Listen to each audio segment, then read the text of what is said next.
और बोली, कैप्टन, आप बिल्कुल सही समय पर पहुंचे हैं। आइए सनस्क्रीन लगाने में हमारी मदद कीजिए। सनस्क्रीन। ईशान ने नाना के विस्फोटक रूप को देखा और अचानक उसे इसका मतलब समझ आया। उसने तुरंत हाथ उठाया और कहा, मैं तैयार हूं। प्लीज मुझे करने दो। क्योंकि उसे अचानक याद आया कि रीजू और ऋतु नाना के साथ थे और निहितार्थ बिल्कुल स्पष्ट थे। ओय, क्या आप जानते हैं कि आप अगले 10 अध्याय केवल 2 में पढ़ सकते हैं? मेरे पैट्रियन से जुड़े। जब ईशान को नाना समुद्र तट पर खींच कर ले गए तो उसने रीजू और ऋतु को देखा। नाना की तरह रीजू और ऋतु दोनों ने सेक्सी स्विमवियर पहना था। रीजू, जो हमेशा गुलाबी रंग पसंद करती थी, ने गुलाबी रंग का स्ट्रैपलेस बिकिनी टॉप पहना था जो थोड़ा टाइट था, जिससे उसकी उभरी हुई छाती और भी उभर कर दिख रही थी। उसके निचले हिस्से भी गुलाबी थे, जिनके किनारे टाई साइड वाले थे। वह समुद्र तट पर छतरी की छाया में धूप में लेटी हुई थी और अपने पैरों को एक दूसरे पर रखकर एक पत्रिका पढ़ रही थी। दूसरी ओर ऋतु ने काले रंग की टाई साइड बिकिनी बॉटम और लाल सफेद फूलों वाला हाई वेस्ट टॉप पहना था। उसने टॉप के सिरों को अपनी छाती पर गांठ लगाकर स्विम टॉप की तरह इस्तेमाल किया था, जिससे उसकी छाती का एक छोटा सा हिस्सा नीचे से झांक रहा था। उनकी तुलना में नाना भी पीछे नहीं थीं। अपने सामान्य शूरवीर कवच के बिना उन्होंने अपना पूरा शरीर दिखाया। हालांकि उनकी छाती का आकार थोड़ा छोटा था, लेकिन उनके पेट में एक सुंदर वक्र था जो लंबे समय के शारीरिक प्रशिक्षण का परिणाम था, जिससे कोमल शक्ति का आभास होता था। इन 3 खूबसूरत लड़कियों को एक साथ देखकर ईशान को चक्कर आने लगा। उसकी नाक में ऐसा गर्माहट महसूस हुई जैसे कुछ बाहर आने वाला हो। ऋतु, रीजू, नाना खुश होकर बोले, देखो मैं किसे साथ लाया हूं। लाउंज कुर्सियों पर बैठी दोनों महिलाओं ने अपने धूप के चश्मे ऊपर किए और ईशान की स्थिर निगाहों को देखा। ऋतु हंसी और बोली, कैप्टन, आप यहां क्या कर रहे हैं? रीजू ने अपना मुंह ढक लिया और धीरे से हंसी, तुम अभी बिल्कुल मेरे नासमझ भाई संजय जैसे लग रहे हो। नाना ने सनस्क्रीन की एक शीशी ढूंढी और उसे ईशान के हाथ में थमाते हुए उसे आंख मारते हुए कहा, हे तुम भाग्यशाली हो। यह हमारे ड्रैगन हंटर पायरेट्स का एक अनोखा फायदा है। रीजू और ऋतु ने नाना का इरादा समझते हुए एक दूसरे को मुस्कुराकर देखा। तीनों पलट गईं, लाउंज कुर्सियों पर मुंह के बल लेट गईं और पीछे हाथ बढ़ाकर धीरे से अपनी बिकिनी टॉप उतार दी। फिर उन्होंने ईशान की ओर देखा और कहा, कैप्टन, कृपया हमारा ख्याल रखना। तीनों की चिकनी, बिना किसी बाधा वाली पीठ और बगल से निकली हुई सुंदर वक्रता को देखकर ईशान खुशी के आंसू बहाने को मजबूर हो गया और स्वर्ग की ओर चिल्लाना चाहता था, यह तो कमाल है। असली छुट्टी का मतलब यही है। उसने अपने हाथों की ओर देखा और सोचा कि क्या उसे बाद में फिसलने का नाटक करना चाहिए। तीनों महिलाओं की सुंदर आकृतियों को फिर से देखने पर मिस बैककिन द्वारा लाई गई छाया भी ठीक हो गई। इस समय ईशान ने सूर्यास्त के समय दौड़ने के बारे में सोचा और महसूस किया कि उसे अपनी युवावस्था में कोई पछतावा नहीं है। ईशान गर्व से सनस्क्रीन पकड़े हुए बैकारेट के बारे में सब कुछ भूल गया और उसे दूर से ही देखता रह गया, उलझन में। आखिरकार उसे समझ आ गया कि उसका जादू ईशान पर क्यों काम नहीं कर रहा था। जब ईशान अपने सुखों का आनंद ले रहा था तो उसे पता नहीं था कि इस समय 3 जहाज समुद्र में टेसोरो की ओर बढ़ रहे थे। दक्षिण में एक क्रूज जहाज विशेष रूप से पर्यटकों को टेसोरो तक ले जाने के लिए था। इस जहाज पर ज्यादातर यात्री दुनिया भर से आए धनी रईस थे। वे क्रूज जहाज के ऊपरी डेक पर इकट्ठा हुए थे और गोल्डन सिटी में अपनी आगामी छुट्टियों की तैयारी के लिए पहले से ही तरह तरह की पार्टियां शुरू कर चुके थे। हालांकि निचले डेक पर यात्री आम लोग या समुद्री डाकू हैं। ये लोग लंबे समय से गरीबी झेल रहे हैं और गोल्डन सिटी में रातों रात अमीर बनने का सपना देखते हैं।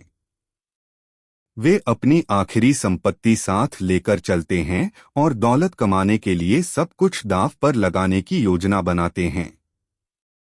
हालांकि वे ऊपर के अमीरों की मौजमस्ती से ईर्ष्या करते हैं, लेकिन गोल्डन सिटी में अपने जीवन के लिए आशा और उत्सुकता से भरे हुए हैं।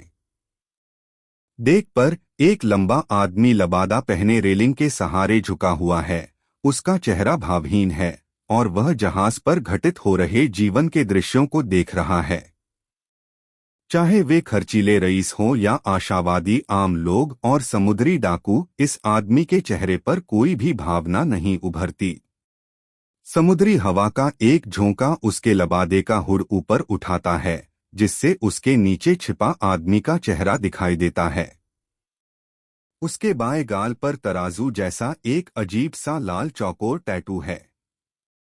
यदि कोई उच्च पदस्थ नौसेना अधिकारी इस आदमी का चेहरा देख ले, तो वह विश्व सरकार और नौसेना से संपर्क करने के लिए अपनी पूरी शक्ति लगा देगा तथा इस क्रूज जहाज को पूरी तरह से डुबोने के लिए सभी उपलब्ध बलों को जुटा देगा, क्योंकि यह आदमी मंकी डी ड्रैगन है। विश्व सरकार द्वारा वांछित सबसे खतरनाक अपराधी, क्रांतिकारी सेना का सर्वोच्च नेता। बाल्टिगो छोड़ने के बाद ड्रैगन ने अपनी पहचान छिपा ली है और अब गोल्डन सिटी के रास्ते में इस क्रूज जहाज पर दिखाई दिया है। इस बीच उत्तर दिशा में एक युद्धपोत भी चल रहा है। अजीब बात यह है कि इस जहाज पर नौसेना का झंडा नहीं है और पाल पर लगा सीगल का प्रतीक भी हटा दिया गया है। यह युद्धपोत भी ग्रैंड टेसोरो की ओर जा रहा है। युद्धपोत के डेक पर पूर्व नौसेना एडमिरल आओकीजी एक कुर्सी पर लेटे हुए हैं। उनका एक हाथ तकिए की तरह उनके सिर के पीछे रखा हुआ है और दूसरे हाथ में एक पत्र है। पास ही बैठा श्वेत शिकारी सूर्या सिगार चबा रहा था। आओकीजी की हरकतें देखकर वह खुद को रोक नहीं पाया और बोला, उस बच्चे ईशान ने तुम्हें अचानक एक चिट्ठी भेजी है जिसमें एडमिरल आओकीजी को टेसोरो में आने का न्योता दिया गया है। वह क्या योजना बना रहा है? अगर आप कुइना से पूछें तो शायद वो आपको जवाब दे पाए, आओकीजी ने सूर्या की ओर मुड़ते हुए कहा। लेकिन तभी जब वो आपको बताने को तैयार हो। और मुझे एडमिरल कहना बंद करो, मैंने नौसेना से बहुत पहले ही इस्तीफा दे दिया था। सच में? सूर्या ने सिगार का कश लेते हुए बड़बड़ाते हुए कहा, मैं तुम्हारे पीछे आने के लिए नौसेना छोड़ आया हूं और हिना ने मुझे इसके लिए एक से ज्यादा बार डांटने के लिए फोन किया है। आओकीजी ने हल्के से मुस्कुराते हुए कहा, वास्तव में तुम्हें मेरा पीछा नहीं करना चाहिए था। कोई बात नहीं। सूर्या अपनी कुर्सी पर झुक गया, हाथ सिर के पीछे रखे। आखिरकार कुइना उस समय मेरा अधीनस्थ था। अकेनो के फ्लीट एडमिरल बनने से वह मेरे लिए भी मुसीबत खड़ी कर सकता था। नौसेना में रहना मुझे बलि का बकरा बना देगा। आखिर कुइना कहाँ है? आओकीजी ने पूछा। वह ताशिगी के साथ केबिन में है, सूर्या ने जवाब दिया। जब उसने सुना कि हम गोल्डन सिटी जा रहे हैं तो वह बहुत उत्साहित हो गई। यह सुनकर आओकीजी चुप हो गए। उन्होंने ईशान का पत्र एक तरफ रख दिया और चुपचाप देखते रहे कि कैसे टेसोरो धीरे धीरे दिखाई देने लगा और क्षितिज पर एक धब्बे से एक विशाल जहाज में परिवर्तित हो गया। अंत में पूर्वी समुद्र पर बिग्मा पायरेट्स का झंडा फहराता एक अजीब जहाज भी टेसोरो की ओर बढ़ रहा था। इस जहाज पर चारुलता परिवार का सबसे बड़ा बेटा पेरोस्पेरो और दूसरा बेटा काटाकुरी थे। भाई, क्या वह बच्चा सचमुच टेसोरो पर है? कटाकुरी ने अपनी दोनों बाहें एक दूसरे पर रखकर थोड़ी और होठों को एक रोएंदार स्कार्फ में छिपाकर पेरोस्पेरो से पूछा। जाहिर है वह वहां है। पेरोस्पेरो ने अपनी लंबी जीभ से अपनी कैंडी केन चाटी और कहा, किसने सोचा होगा कि ड्रैगन हंटर्स पायरेट्स के पास स्काई आइलैंड होने की बात सच थी। अगर यह खुफिया जानकारी न होती कि वह टेसोरो पर दिखाई दिया है तो हम उन्हें निमंत्रण देने के लिए ढूंढ ही नहीं पाते। अच्छा हुआ कि वे आ गए, कटकुरी ने कहा। माँ की चाय पार्टी बस 1 महीने बाद है। सारी तैयारियां लगभग पूरी हो चुकी हैं, लेकिन अगर हमने मेहमानों को नहीं बुलाया तो माँ बहुत नाराज हो जाएंगी। मुझे नहीं पता माँ क्या सोच रही है। ड्रैगन हंटर्स पायरेट्स के साथ गठबंधन करना चाहती है, पेरोस्पेरो ने नाराज होकर कहा। उस बच्चे ईशान ने तो मेरी जिंदगी का काफी हिस्सा ले लिया था और वो अब भी चाहती है कि हमारी 14वीं बहन स्मूथी उससे शादी कर दे। स्मूथी शायद सहमत नहीं होगी, है ना?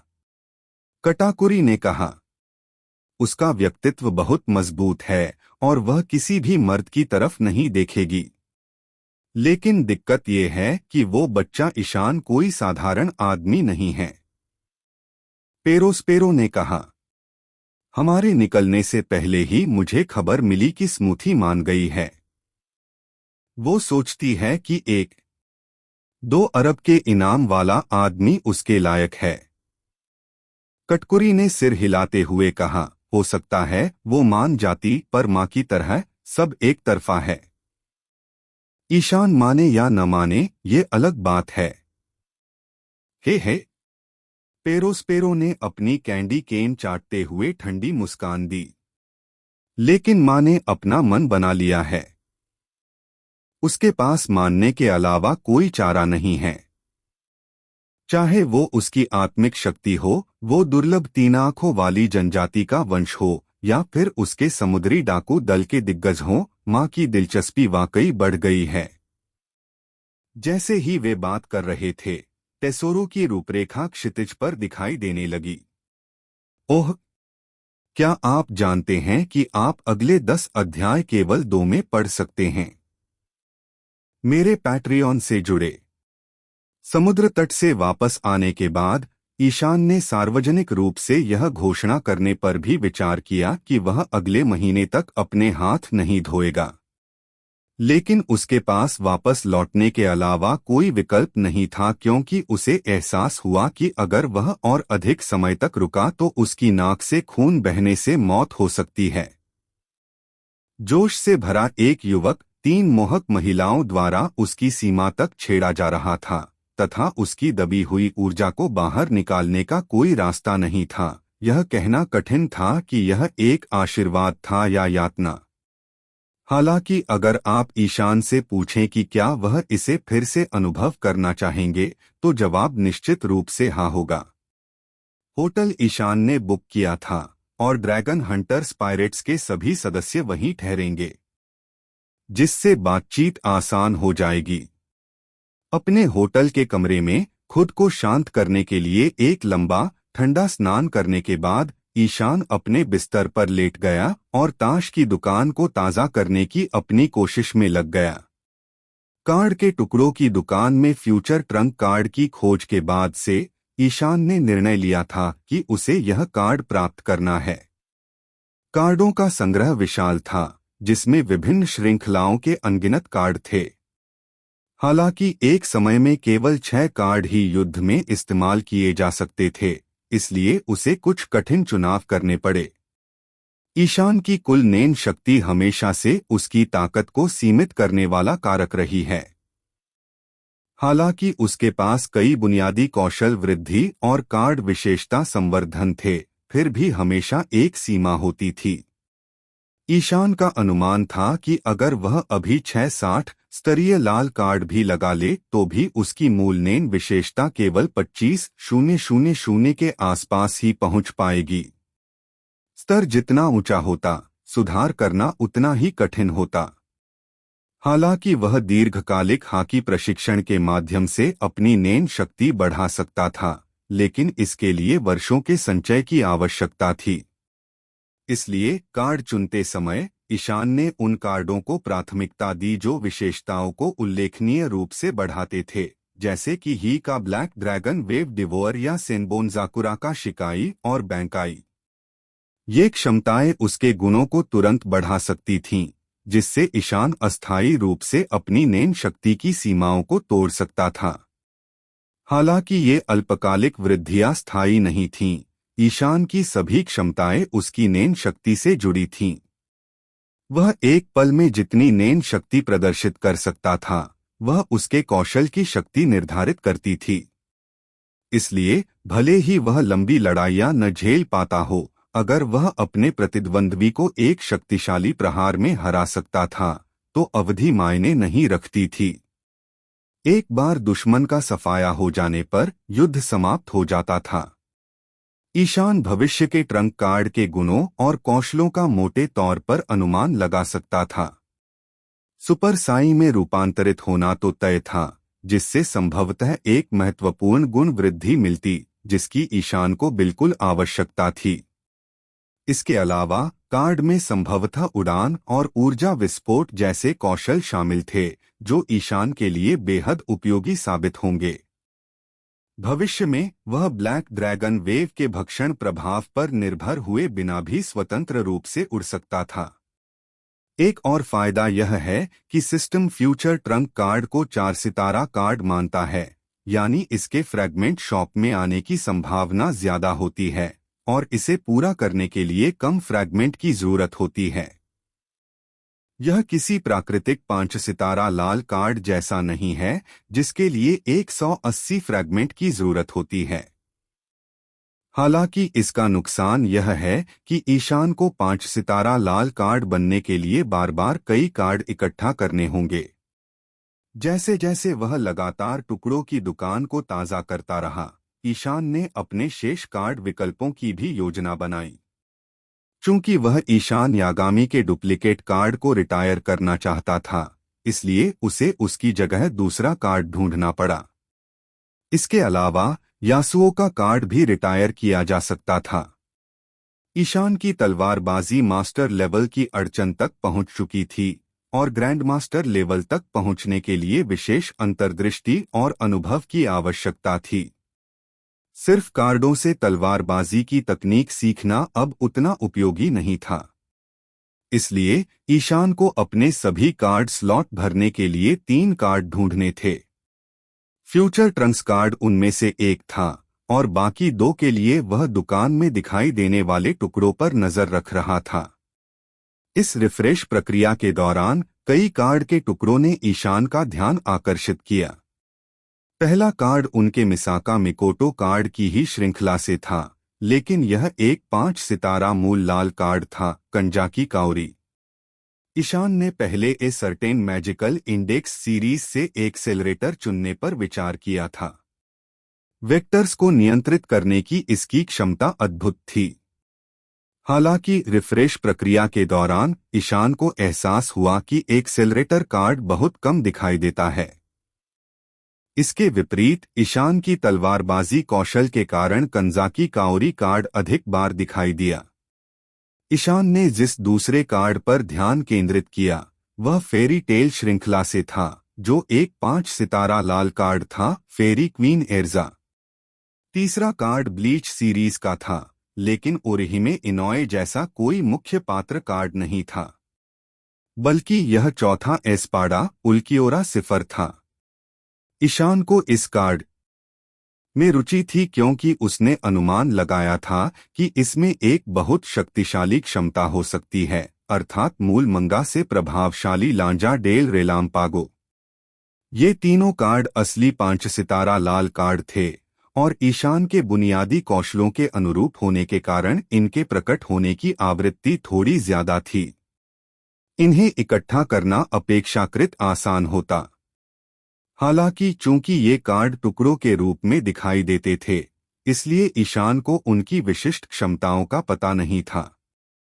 कुछ सोच विचार के बाद उसने तय किया कि वह इन्हें इकट्ठा करके उनकी तुलना करेगा, फिर ट्रंक कार्ड के साथ अपने कार्ड स्लॉट भरने के लिए उनमें से 2 चुन लेगा।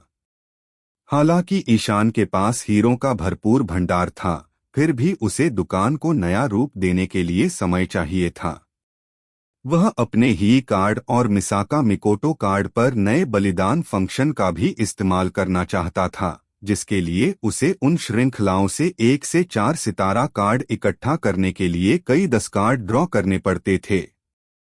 जब ईशान अपने कमरे में अपनी ताकत बढ़ाने के लिए परिश्रमपूर्वक काम कर रहा था, उसी समय नौसेना का एक युद्धपोत टेसोरो बंदरगाह में दाखिल हुआ। पूर्व एडमिरल आओकिजी गोल्डन सिटी पर उतरने वाले पहले व्यक्ति थे। आमतौर पर टेसोरो में नौसेना के किसी युद्धपोत का आना कोई असामान्य बात नहीं थी। गोल्डन सिटी में कई नौसेनाकर्मी आते जाते रहते थे, इसलिए शुरू में इस पर ज्यादा ध्यान नहीं गया। हालांकि जब आओकिजी, सूर्या, कुइना, ताशिगी और कई अन्य नौसेना अधिकारियों के साथ शहर में दिखाई दिए तो तुरंत हंगामा मच गया। आओकिजी के नौसेना एडमिरल पद से इस्तीफा देने और फिर नौसेना छोड़ने की खबर पूरी दुनिया में फैल चुकी थी। हालांकि आम लोगों को इसकी विस्तृत जानकारी नहीं थी, फिर भी वे इस मामले पर चर्चा करने के लिए उत्सुक थे। इसलिए जब लोगों ने आओकिजी को पहचाना तो वे बेहद हैरान रह गए। उन्हें उम्मीद नहीं थी कि नौसेना छोड़ने के बाद आओकिजी का पहला पड़ाव यही होगा। टेसोरो के अधीनस्थों ने तुरंत इसकी सूचना टेसोरो को दी। टेसोरो भी आओकिजी के आगमन से बहुत हैरान था। उसने कई उच्च पदस्थ नौसेना अधिकारियों की मेजबानी की थी, यहाँ तक कि फ्लीट एडमिरल सेनगोकू ने भी यहाँ छुट्टियां बिताई थीं, लेकिन ये सब शांतिकाल में हुआ था। आओकिजी का यहाँ आना एक बहुत ही संवेदनशील समय था। आओकिजी के अचानक इस्तीफे के बाद नौसेना में कुछ आंतरिक उथल-पुथल चल रही थी और विश्व सरकार भी असंतुष्ट थी और एक नौसेना एडमिरल के चले जाने से शर्मिंदा थी।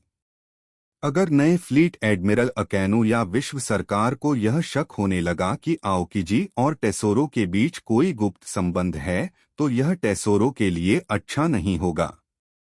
टेसोरो कोई अनावश्यक गलतफहमी पैदा नहीं करना चाहता था, लेकिन फिर भी वह व्यक्तिगत रूप से आओकिजी का स्वागत करने के लिए बाहर आया।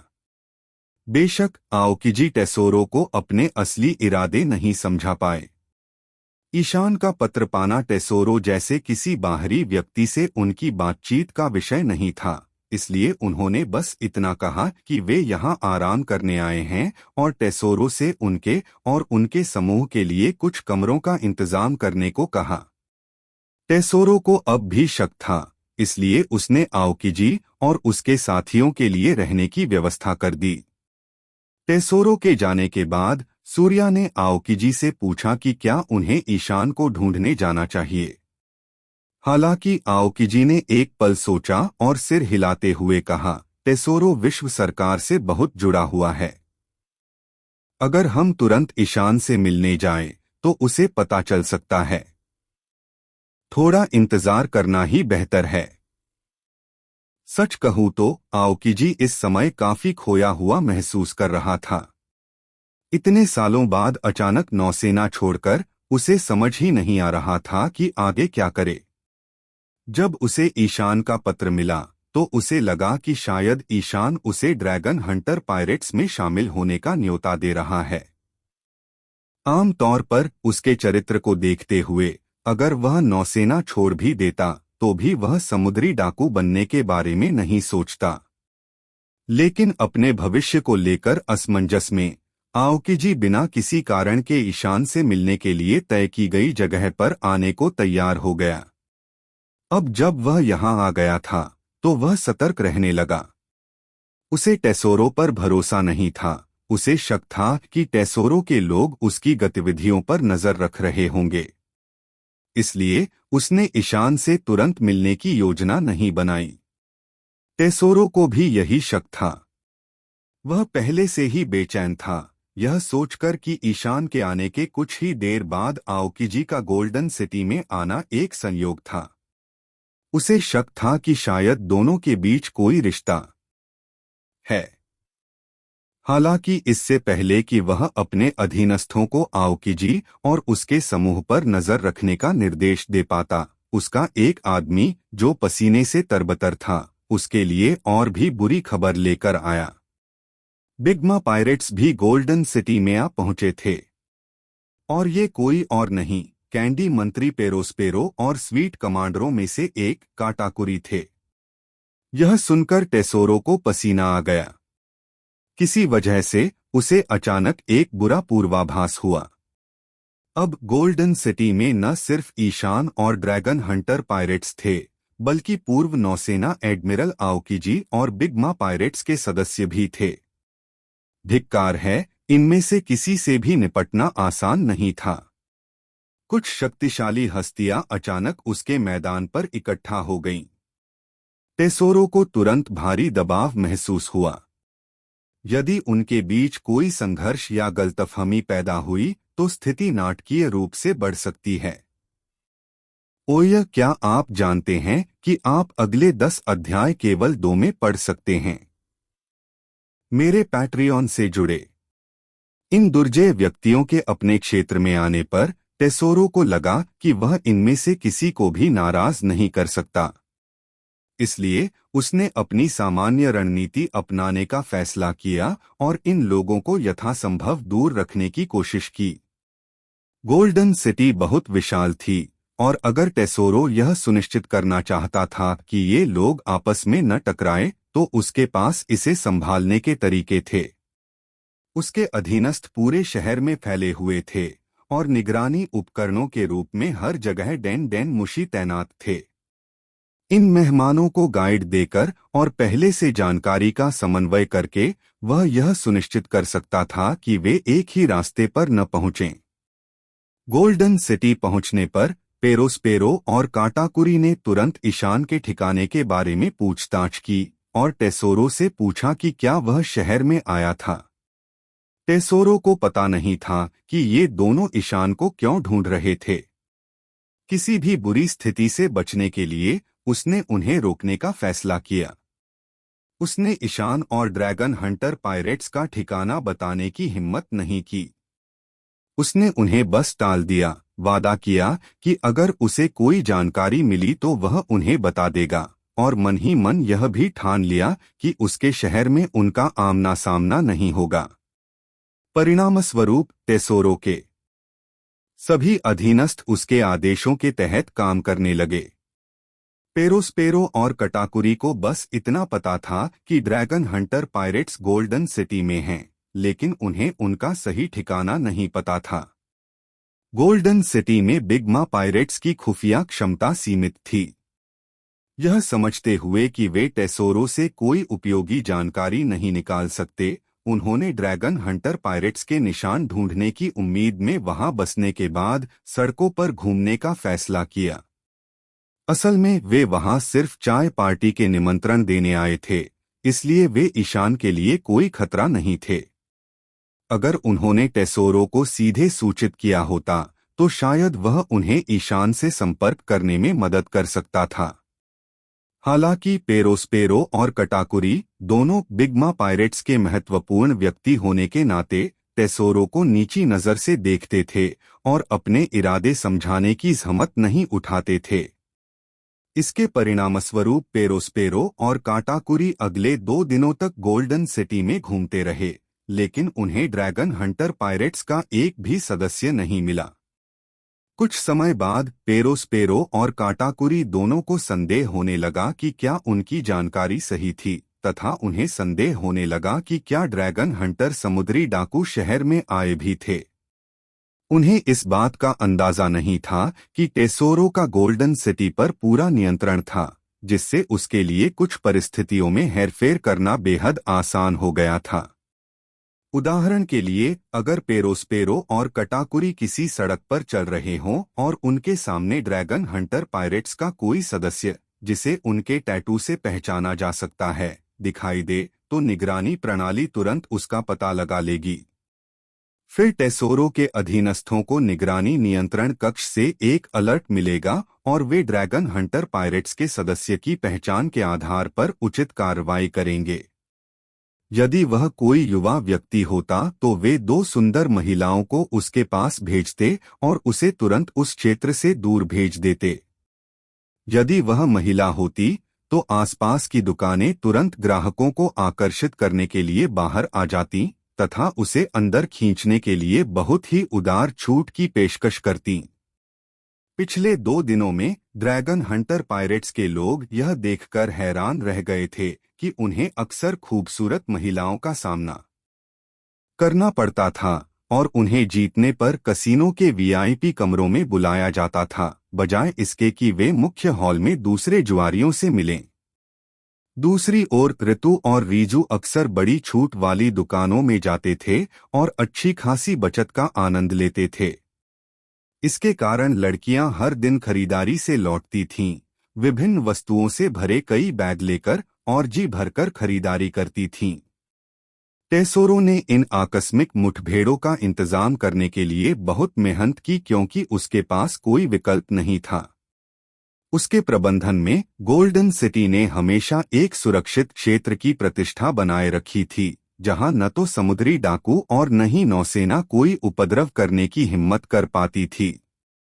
इस शांतिपूर्ण माहौल को बनाकर उसने अनगिनत पर्यटकों को शहर की ओर आकर्षित किया।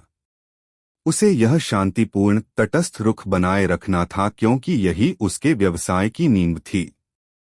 टेसोरो समझता था कि यह स्थिरता आमतौर पर उसके बल प्रदर्शन से ही कायम रहती है। हालांकि जब उसका सामना ऐसे लोगों से होता जिन्हें वह दबा नहीं सकता था, तो उसके पास प्रार्थना करने के अलावा कोई विकल्प नहीं होता था कि वे जल्दी चले जाएं। इस समय ड्रैगन हंटर पायरेट्स, बिग्मा पायरेट्स और यहां तक कि गोल्डन सिटी में पूर्व एडमिरल आओकिजी के साथ ऐसा लग रहा था जैसे 3 बम किसी भी पल फट सकते हैं। कोई नहीं कह सकता कि वे कब फट जाएं। टेसोरो ने सावधानीपूर्वक सब कुछ प्रबंधित किया, यह सुनिश्चित करते हुए कि पेरोस्पेरो और काटाकुरी ड्रैगन हंटर समुद्री डाकुओं से न टकराएं और यहां तक कि शहर में घूमते समय आओकिजी और उनके समूह का भी उनसे सामना न हो। आओकिजी को ईशान से मिलने की कोई जल्दी नहीं थी, वह भी गोल्डन सिटी में छुट्टियां मना रहा था।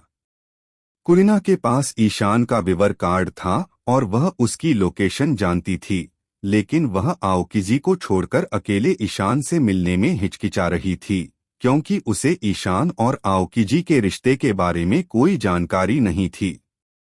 असल में अगर टेसोरो ने इसे इतना बड़ा मुद्दा न बनाया होता और सीधे पेरोस्पेरो और कटाकुरी को ईशान से मिलने ले आया होता तो शायद चीजें बहुत आसान होतीं।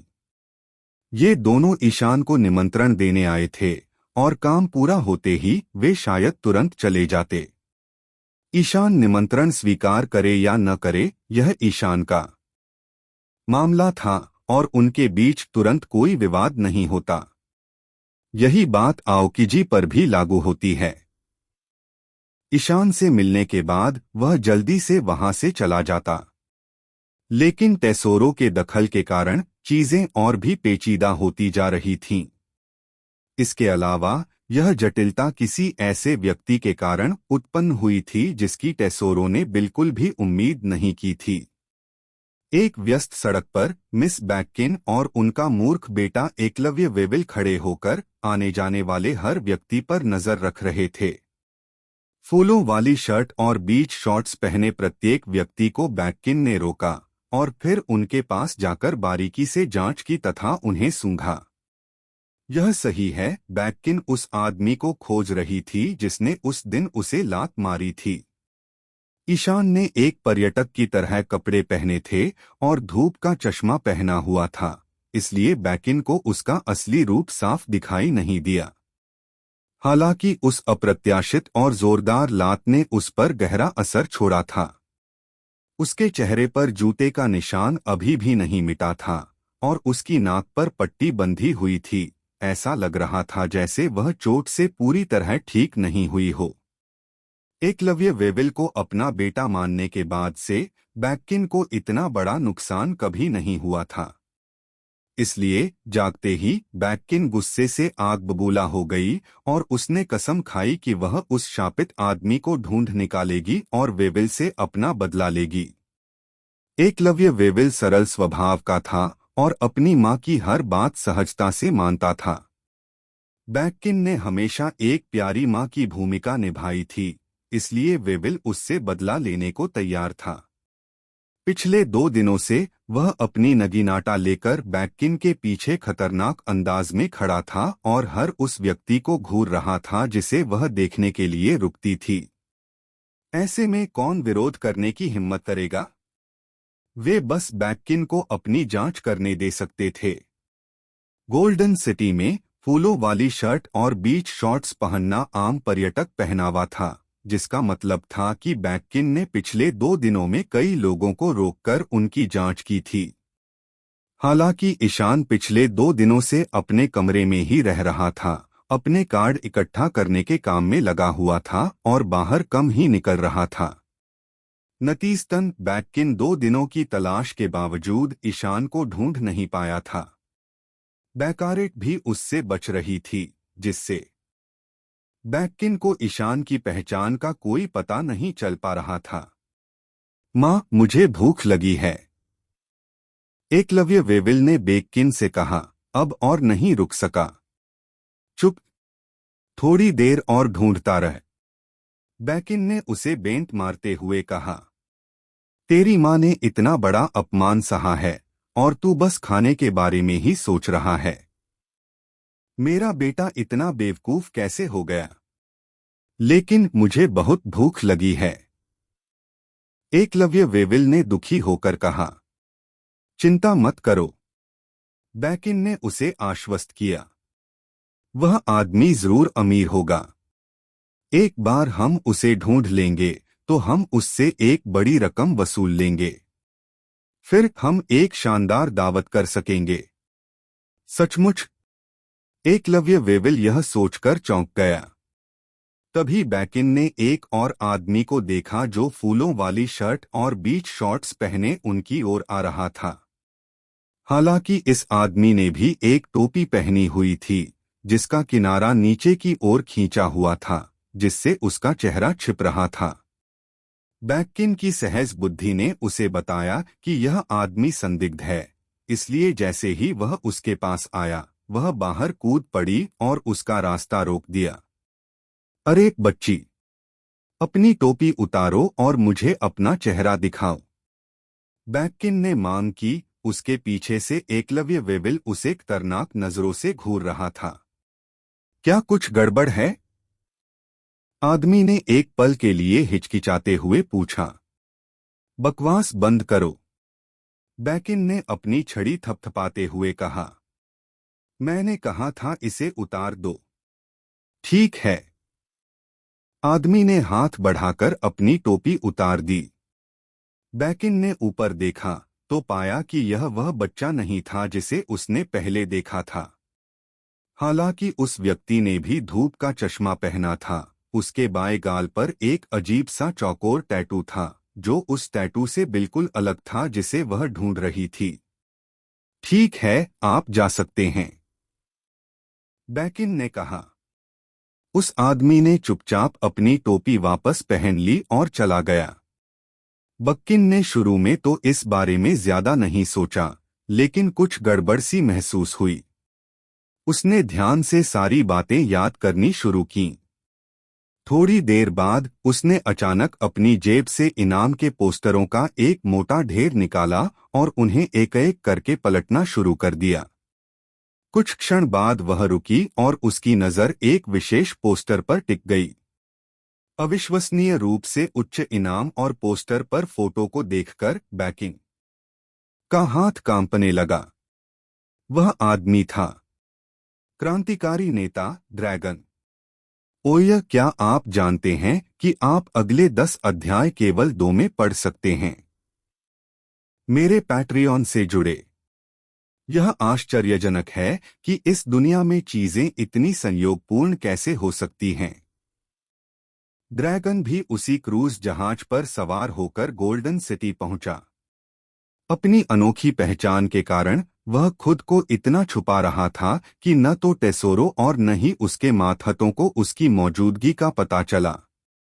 गोल्डन सिटी पहुंचने के बाद ड्रैगन ने अपनी पोशाक में खास बदलाव किया। उसका हरा लबादा गोल्डन सिटी में अलग ही दिखाई दे, इसलिए उसने जानबूझकर एक आम पर्यटक पोशाक पहन ली, एक हवाईयन शर्ट और बीच शॉर्ट्स।